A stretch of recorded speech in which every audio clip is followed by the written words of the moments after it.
All right, so here we are, Module 7, the 8 being attitudes. Welcome back, and great to be here with you, Peter. Looking forward to another session where we're going to deep dive to the 8 being attitudes. And let me just remind everyone what we're talking about. So the 8 being attitudes are sitting here at the very bottom of the human potential iceberg. And we're already familiar with many of these 8 attitudes because they have been infused into each of the sessions so far during the recentering, and so we'll be talking a little bit more about this and how it fits into the bigger picture and how we use them. But before we do that, Peter will invite us into a recentering. Yeah, thank you, Mark. It's nice being here with you. But most of all, it's really a pleasure, as always, to be with you again, the participant. And I see you as a fellow traveler. So far, we have traveled through all the modules, and in this module, we travel further. And I invite you to, step into the being space. And to prepare for that, why don't we, as we always do, start with a bit of a recentering. So let's begin. As always, find a comfortable position. Place your feet on the ground. Anchor your feet onto the ground. And you may close your eyes if you wish. Allow yourself to be relaxed as you please. Be open and feel safe and free to flow with the experience of calmness growing in you.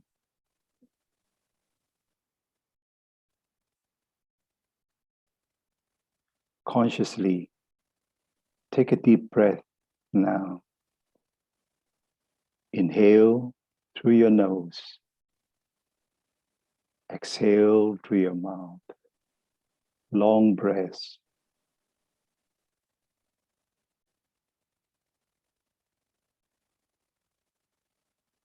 As you inhale again, fill yourself up with life and life energy. In this state of relaxed freedom that we have created for ourselves, let us explore another being attitude. This time, we shall look at the attitude of fierce authenticity. Fierce authenticity. This measures how truthfully and openly you reveal yourself to those around you.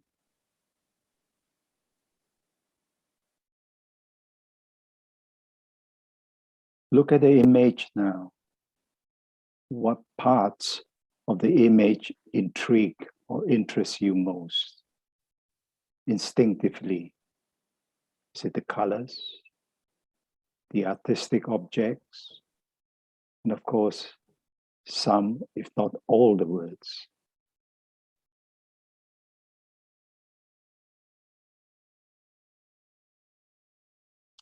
Slowly form an experiential relationship with the whole image. Take it all in. And in this authentic space, let go of your fears of being yourself fully. Follow your heart and living on your own terms. Authenticity exists also in relationships and as a collective of people you are interfacing and interrelating with.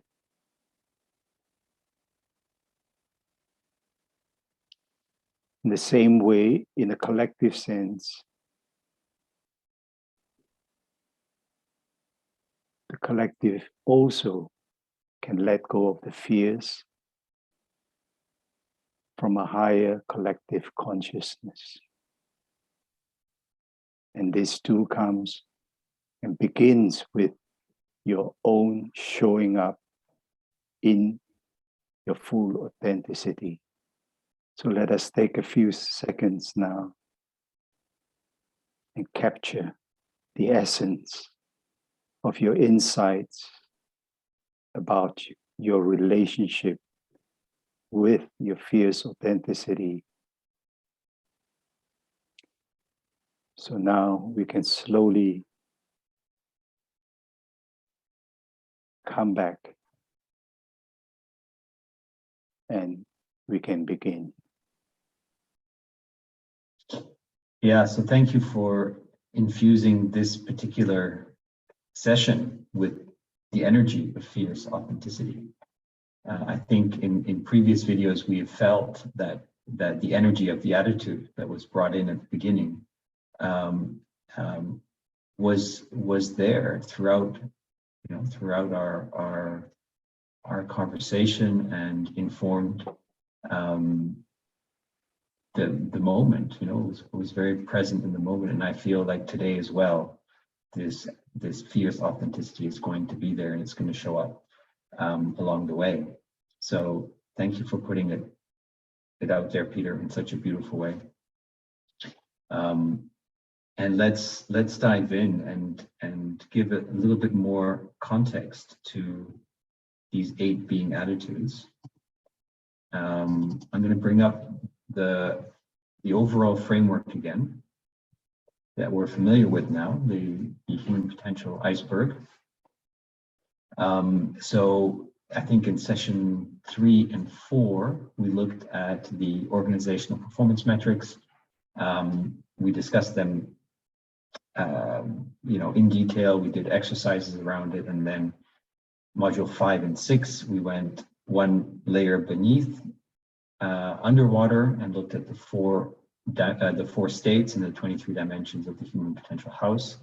And again, we went quite deep there. We did some practice, some exercises there. And now we're going to be looking at the base layer of the iceberg, where we see these 8 being attitudes sitting. And maybe the first thing to do is just to have a little bit of an exchange, Peter, on why are these 8 attitudes sitting at the base of the iceberg, right? Yeah, it is definitely at the base. And, the metaphor of the iceberg is that only maybe 5 to 10% is visible. So the first observation we make with attitudes is that it is invisible. When you are interacting with people and how you behave is subject to your attitude. You cannot see my attitude until I take action or I say something, or the way I behave, right? Yeah, no, I see. Makes a lot of sense to me, Peter. And I would say maybe add one other thing. Like, definitely, it's invisible, right? I can't see what attitude you're showing up with. I can see your behavior, and then I can imagine what attitude is behind that behavior. But it's not immediately visible to me. But the other thing I would say is that it's also often unconscious. It's so deeply ingrained by our upbringing and our conditioning that attitudes are deeply ingrained, and so we don't always step back and say, okay, what is the attitude that I'm going to embrace today? Or in this particular meeting or in this relationship or in this conversation? What attitude do I want to show up with? Very good. You know, these are 8 being attitudes that are probably new to you as the participants. Some of them may be more familiar, but I would imagine that, you know, quite a few of them kind of you scratching your head a bit. Just remember, we call this the being attitude, all right? And being as close as you are to your true nature in your full potential. So Mark, if I ask you, you know, is there a non-being attitude then? What would you say? Sorry, ask the question again, Peter. Is there a? If I ask you if there is there a non-being? So we have these 8 being attitudes. Are there mirrors of non-being attitudes? Yeah. Yeah. Absolutely. So I was just thinking, like, relentless experimentation and play. You know, I would say the default that we often see is, you know, everything needs to be completely understood and controlled and measured and you know, fully understood before we take any action, right? So we're not going to move forward unless we have all the data on the table, right? And that would be, I think that suppresses the being, right? It focuses very much on the doing, but it suppresses the being. And relentless experimentation and play is about stepping in and trying something, even if we don't fully understand it yet. And of course, you know, it's not one or the other, right? There needs to be the coming together, right, of the being and the doing. But often the pendulum swings too much to the other side, where we shut down this desire to experiment and to play. Fierce authenticity, you know, that's the very obvious one, right? Where we tend to show up with our masks on, right? We go to work, but we leave our home, or we leave our friends and family. We go into work, and all of a sudden we become kind of a different person, or we leave part of ourselves at the door, as they say, and then the masks come on, right? We need to play a certain role, we need to behave in certain ways, and that suppresses our fierce authenticity. So I think that there is, you know, you can go through all of these and look at the way things are today and the way things could be, and I think we could see significant differences and significant opportunities to work on that beingness, right, and to further bring the beingness alive. So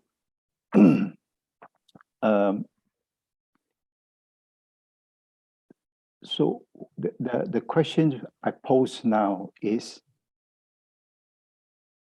how do we explain why we want to embody and take in the being attitudes instead of other attitudes? The obvious answer, of course, is so that we can be at our full potential. Mark, what do you think that, you know, if you look at the pyramid, how does this help a person performance? Yeah, because we are looking at being attitudes. I use the term non-being attitudes, but you know, your everyday attitudes that you have now, and that is possible to enhance and in fact even replace some attitudes with the being attitudes. Yeah. So why, and what is the outcome? And maybe because we have this, you know, iceberg here, how does it helps with the 6 performance metrics? I think it's a great question, and I can see a number of links already. And again, you know, this is really depending on who looks at it, You know, there's as many Yeah. stories as there are people looking at this. So, you know, I want to say there's not one way of tying these pieces together. But one of them that I really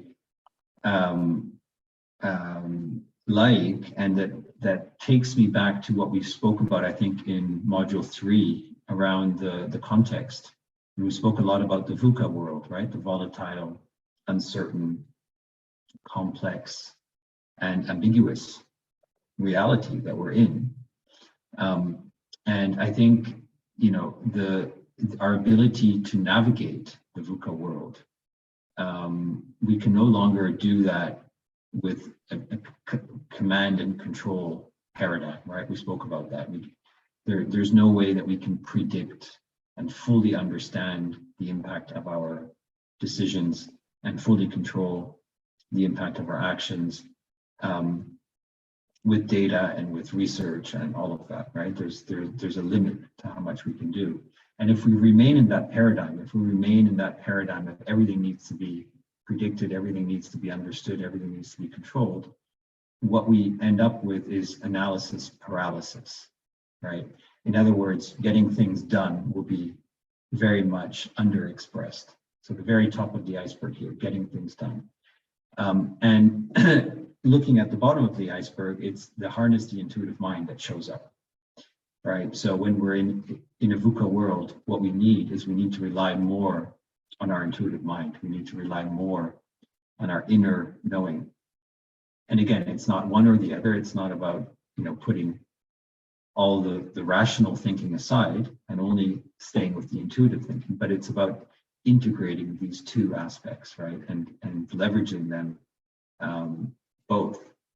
And there's a lot of work we can do to bring those more integrated, right? Right now, it's very much off balance. And I think that the journey that we're on is to rely and better understand that intuitive knowing. And the more we can do that, the more we can sort through the complexities and the ambiguities, and the more we're going to be able to take decisions and move things forward, right? So getting things done is something that I see, you know, tremendously benefiting in this environment, in this context, by harnessing the intuitive mind. The other one, you know, we spoke about fierce authenticity as the attitude today, and I see that one very well connected with trustworthiness, right? So how trustworthy am I? I think very much depends on how authentic am I, right? And how clearly am I sharing my thoughts, my emotions, my feelings? How clearly am I sharing that? Because the more authentic I am and the more transparent that I am, the easier it is for people to trust me and to know that to understand where I'm coming from, I guess. So trustworthiness as an OPM, I see that very much connected to fierce authenticity. And we can go on, right? Innovation or inventiveness with experimentation and play, living in a state of inquiry. There's many connections to be made here. I have another question, Mark.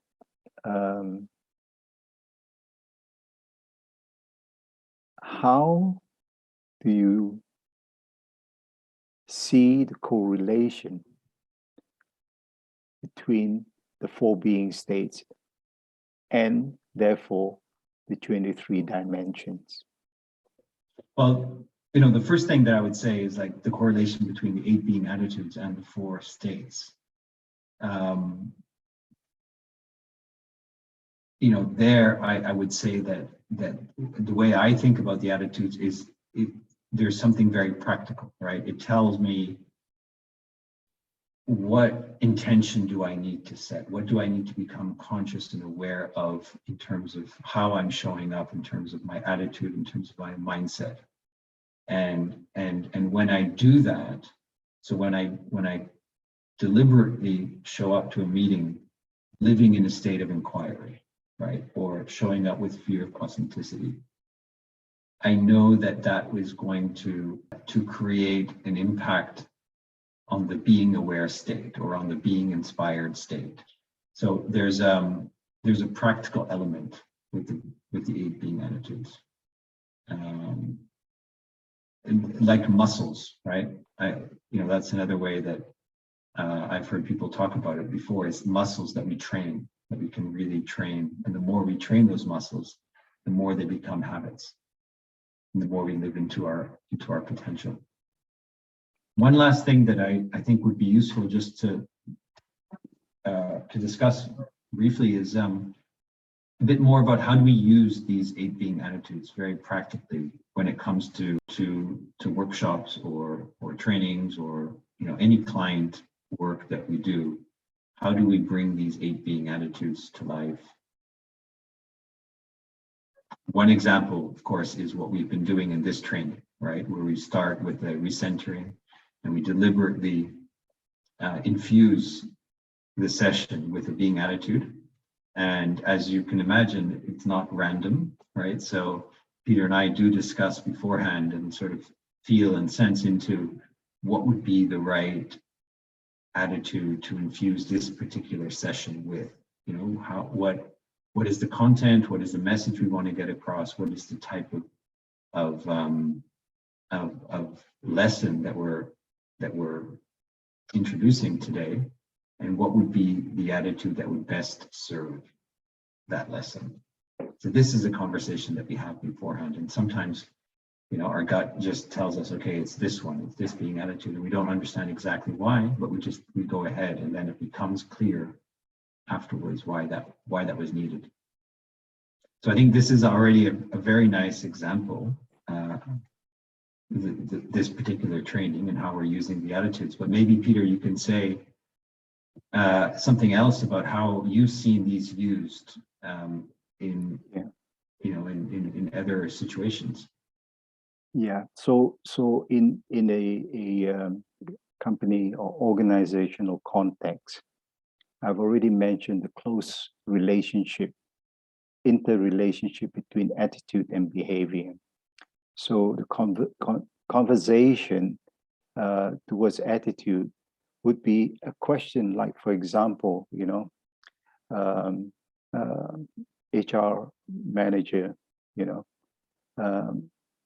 can you tell me, all right, what behavior change, all right, do you think will make an impact towards the outcome you want to achieve? The outcome that we talked about in our role play earlier is to feel safe, all right? To feel safe with constant change that's going on. So how do you see the behavior in behavioral terms? How do you see that? So enter the conversation naturally through questions about the desired behavior change from something to something. And I think what's also interesting is what you're sharing here is essentially, I think it's very much how we think about culture work, right? Because culture is sitting here at the deeper layers of the iceberg as well. And it is the beliefs and the attitudes, the mindsets. And one of the reasons why culture change is so difficult is because we can only really achieve culture change or culture transformation if we also work at the deeper attitude and mindset levels, which is a place that people are reluctant to go because they don't understand it, and it seems very removed from the day-to-day business questions, right? But if you look at it through the lens of the iceberg, it's actually not that removed at all, right? You see that it's so foundational, it's so important to pay attention to that. But I do see what your example, right, of wanting to achieve a certain outcome, wanting to have different sets of behaviors. Ultimately, it's about culture change, right? And we need to address the attitudes. We need to be looking at that. We need to become aware of those dimensions and more deliberate about cultivating and nurturing the right attitudes that will help us move forward. I think it's absolutely critical. So two things I still want to share. One is the posters, right? So during the recentering, we always share a poster for the attitude. And of course, we have 8 posters, and those will be available on the platform in the system for you to download.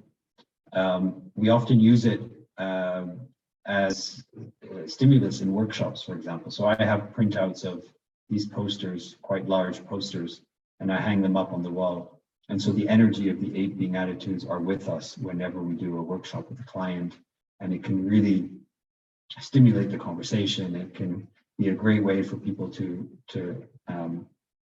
get new language, new words, new symbols, and to help them, open up conversations and dialogues with each other.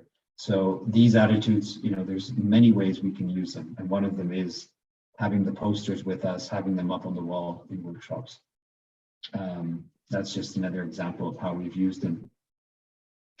And then also let us have a look at the assignment. I've prepared a short worksheet for you. It's 1 page. And it's really the process of becoming aware, right? Of moving the attitudes from the unconscious to the conscious realm, so that we can proactively shift our behaviors. So the first thing to think about is choose one of the 8 being attitudes that you would like to put into practice in your own life. So of the 8, choose one that you think is going to be most valuable to you at this point, and just take some notes on why did you choose it and how do you think it will benefit you. Step 2, put the being attitude that you chose into practice at home or work or any aspect of your life.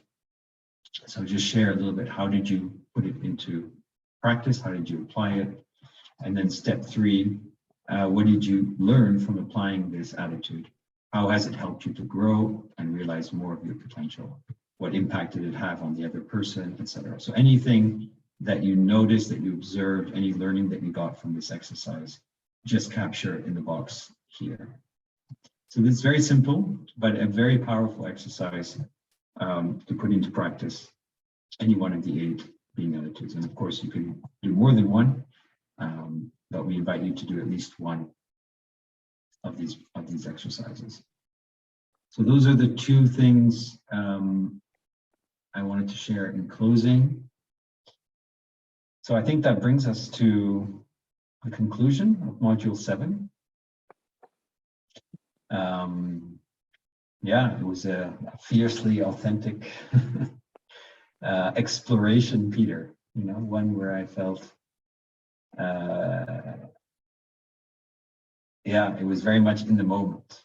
It was very much in the moment. I think it was maybe the one where I felt the least prepared. And so just going with the moment and being present and really sensing into the attitudes and what they mean to me at this particular moment of time. I think that was very enjoyable. So thank you.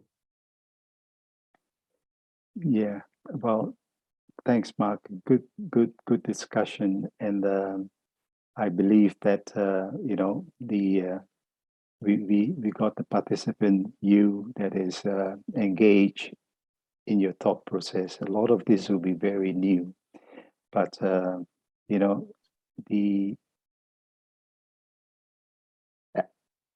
attitude of fierce authenticity was a very good example of how you can step into who you are all the time, right? And you can imagine just one attitude. Think about all the other attitudes, and the assignment that you do will take you to a good place. So thank you for your attention, and thank you, Mark. Yeah.